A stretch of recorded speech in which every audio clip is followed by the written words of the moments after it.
நீ குடும்பமா வந்துட்டீங்களா?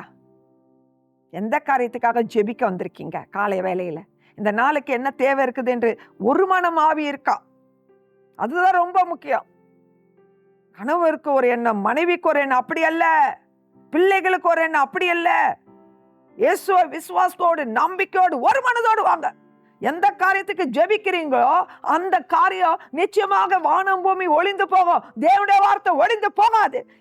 இந்த காரியத்தை நீங்க சீர்படுத்திக்கோங்க. இந்த காரியத்துக்காக நீங்க விசுவாசத்தை இன்னைக்கு ஜெபிங்களே, இன்னைக்கே நீங்க மாற்றத்தை பார்ப்பீங்க. இன்னைக்கே நீங்க விசுவாசத்துல பெருகுவீர்கள்.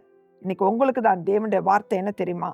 மத்தேயு 18வது அதிகாரம் 19வது வசனம். அல்லாமலும் உங்களில் 2 பேர் தாங்கள் வேண்டிக் கொள்ள போகிற எந்த காரியத்தை குறித்தாகிலும் பூமியிலே ஒருமனப்பட்டு இருந்தால் பரலோகத்தில் இருக்கிறேன் பிதாவினால் அது அவர்களுக்கு உண்டாகும் என்று உங்களுக்கு சொல்கிறேன். கர்த்தர் சொன்னதுதான் உண்டாகும். நம்ம மேலதான் ஏதோ மிஸ்டேக் இருக்குது, வார்த்தையில மிஸ்டேக் வர. இதன்படி நீங்க ஒருமனப்பட்டு கணவன் மனைவியாக, குடும்பமாக, பிள்ளையாக நீங்க ஜெபிங்க. இந்த காலை வேளையில எந்த காரியத்துக்கு நீங்க பதில் வரலன்னு இருக்கீங்களோ அந்த காரியத்தில் ஒரு மன தடை இருக்கு, அதுல ஒரு பிரச்சனைகள் இருக்கு, அதெல்லாம் அறிக்கை செய்து விட்டுடுங்க.